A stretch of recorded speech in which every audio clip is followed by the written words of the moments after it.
После того, как Джон несколько недель просыпался с непонятными укусами, он подумал, что подцепил блох из приюта, которым он руководил. Но потом, когда его жена присмотрелась повнимательнее, она закричала от ужаса. Уже третью неделю подряд Джон просыпался с одними и теми же загадочными укусами на руках, шее и спине. Зуд был невыносимым, а рубцы сильно покраснели. «Милая, я думаю, у нас завелись блохи», — сказал Джон своей жене. Сара села в постели, качая головой. «Я тоже так думаю», — вздохнула она. «Я заметила крошечное насекомое, когда меняла простыни перед сном». Джон посмотрел на множество свежих укусов у себя на предплечье. Первое, что пришло на ум, это приют.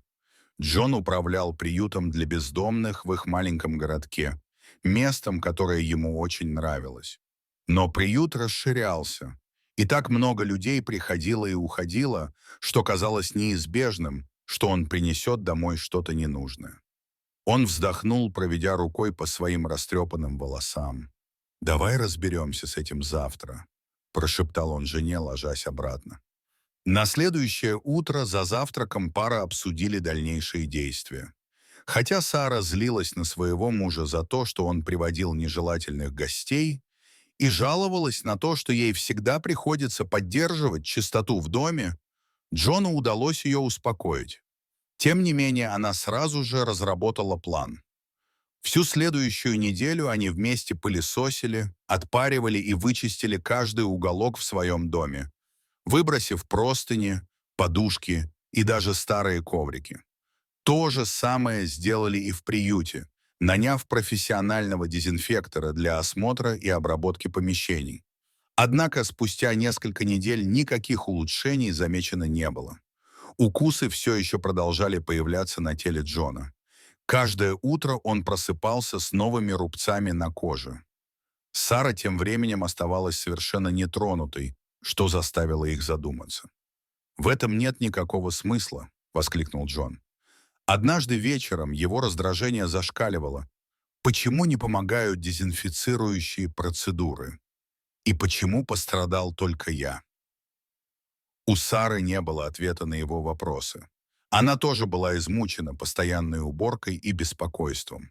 И вот однажды, субботним вечером, она решила сделать перерыв. Из-за того, что их мысли были постоянно заняты ремонтом дома и приюта, у них почти не оставалось времени на себя. Сара приготовила попкорн, и они, свернувшись калачиком на диване, стали смотреть свой любимый фильм. Впервые за несколько недель они снова почувствовали себя самими собой, смеялись старым шуткам и наслаждались домашним уютом. Все тревоги улетучились.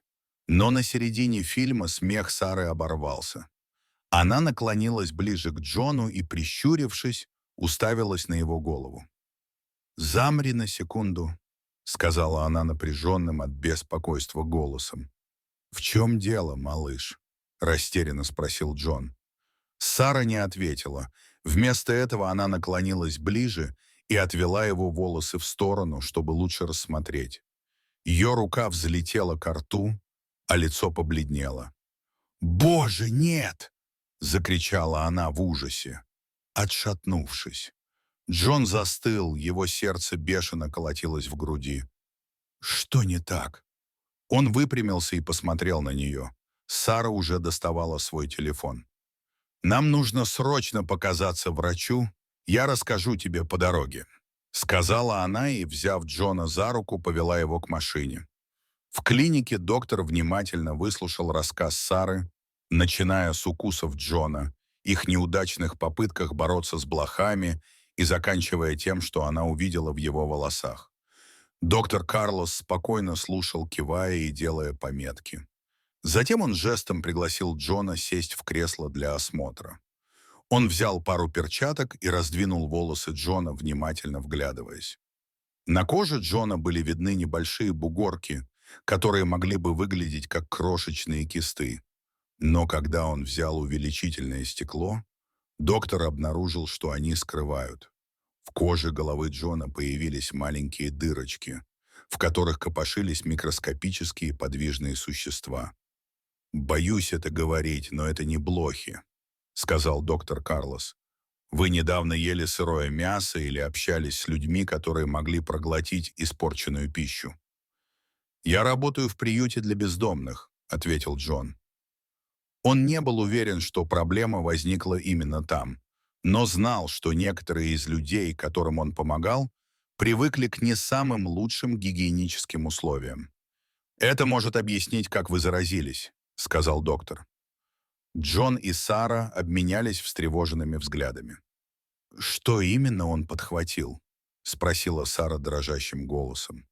Доктор Карлос глубоко вздохнул. «Это могут быть укусы гельминтов, паразитических червей, таких как круглые или ленточные черви. Люди обычно принимают их за раздражение, вызванное блохами. Но это не так. Эти черви не просто кусаются. Они выделяют токсин, опасный для человека, который в основном вызывает неврологические проблемы у своего хозяина». Джон уставился на доктора. У него голова шла кругом. Что он только что услышал? Неврологические проблемы. «Вы серьезно?» Он переспросил, надеясь услышать другой ответ. Доктор Карлос серьезно кивнул. «Да». И, судя по Джону, после нескольких недель контакта с этими червями у него, скорее всего, уже появились симптомы. Сара ахнула, закрыв лицо руками. «Боже мой, Джон, это так много объясняет». «Что объяснить? Что ты имеешь в виду?» — спросил Джон, нахмурив брови. Сара посмотрела на него, и слезы навернулись ей на глаза, грозя пролиться. «Знаешь, в последнее время ты стал забывать такие мелочи, как, например, где ты хранил ключи от машины, запирал ли ее, или даже имена людей в приюте. Я видела, что ты изо всех сил пытаешься вспомнить очевидные вещи. Я думала, ты просто устал от повседневной работы. Но теперь я знаю, почему», — сказала Сара и обняла своего мужа. Доктор Карлос успокаивающе положила руку на плечо Сары. «Хорошо, что вы заметили это вовремя. Эти глисты опасны, но их укусы поддаются лечению, если обратиться на ранней стадии. А пока я предоставлю раствор для местного применения, которым вы будете мыть его волосы. Раствор уничтожит глистов и их яйца. А затем вы придете завтра, и мы проверим прогресс. После этого мы назначим комбинацию лекарств, которые помогут вашему организму избавиться от токсинов и восстановить утраченные когнитивные функции. Вам также нужно будет проходить еженедельные осмотры, чтобы следить за выздоровлением». Джон кивнул, впитывая слова доктора, а потом спросил: «А что насчет дома и приюта? Что, если эти болезни распространились? Что, если я не единственный, кто пострадал?» «Это обоснованное беспокойство», — ответил доктор Карлос. «Я порекомендую специалиста по борьбе с вредителями, который занимается такими редкими случаями заражения, как этот. Вам нужно будет тщательно обработать оба места, чтобы убедиться, что они уничтожены. Что касается остальных, то, возможно, потребуется провести некоторые проверки». По дороге домой Сара была необычно молчалива. Она просто вела машину прямо. Джон бросил на нее обеспокоенный взгляд. «О чем ты думаешь?» — мягко спросил он. Руки Сары крепче сжали руль. «Я не хочу этого признавать, но мне страшно», — сказала она, и ее голос был едва слышен. «Я боюсь того, что могло бы случиться, если бы я вовремя не заметила. Что, если потеря памяти усилилась? Что, если бы ты забыл меня?» Она замолчала, по ее лицу текли слезы. Джон потянулся и успокаивающе накрыл ее ладонь своей и сказал: «Эй, не думай так. Ты же заметила. Ты спасла меня, Сара. И я собираюсь пройти через это. Благодаря тебе. Мы вместе пройдем через это». Она кивнула, но напряжение на ее лице не спало. «Я тут подумала», — нерешительно начала она, «может быть, пришло время закрыть приют?» Джон в шоке повернул голову. «Что? Нет! Почему мы должны закрывать приют?» Сара взяла его за руку. «Послушай, я знаю, как много значит для тебя приют. Ты проделал огромную работу», — быстро сказала она, стараясь говорить ровным голосом. «Но посмотри, что это сделало с тобой. Ты не в первый раз заболеваешь из-за этого. Я не могу потерять тебя, Джон». Джон долго молчал, глядя в окно. Наконец он заговорил. «Я понимаю, почему ты так думаешь, Сара. Но эти люди там снаружи, такие же, как мы. Они пытаются выжить, пытаются почувствовать себя людьми. Если мы закроем приют, куда они пойдут? Кто им поможет?» Сара вздохнула, вытирая слезы. Следующие недели были тяжелыми для пары. Это был целый вихрь процедур, визитов к врачу и мер по борьбе с вредителями. Раствор для местного применения сотворил чудеса. Он уничтожил оставшихся червей на коже и в волосах Джона. Затем он начал принимать лекарства, чтобы вывести токсины из организма, и медленно, но верно, его память улучшилась. Сара неустанно работала рядом с ним, руководя командой по борьбе с вредителями, которые обрабатывали их дом и приют. Специалисты обнаружили несколько гнезд ленточных червей в общежитиях приюта.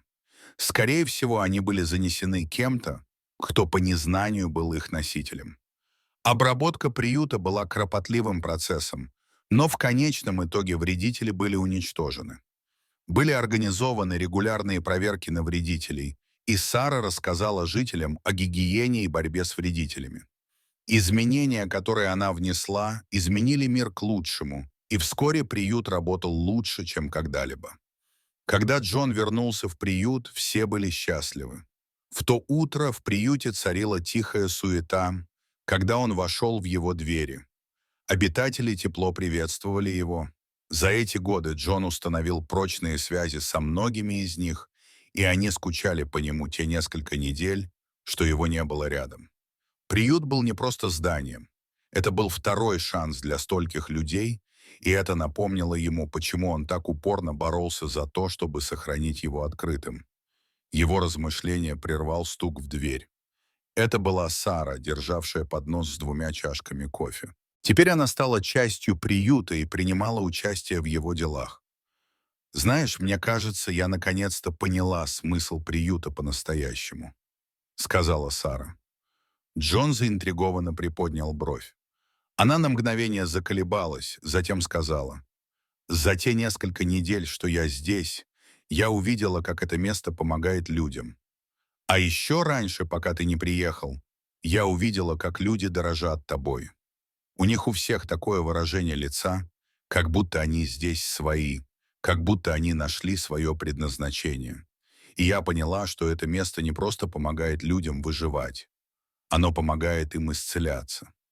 Взгляд Джона смягчился. Именно поэтому он все это затеял. Дорогие зрители, что вы думаете об этой истории? Расскажите, пожалуйста, в комментариях. А если вам понравилось это видео, то ставьте лайк и подписывайтесь на наш канал. До свидания.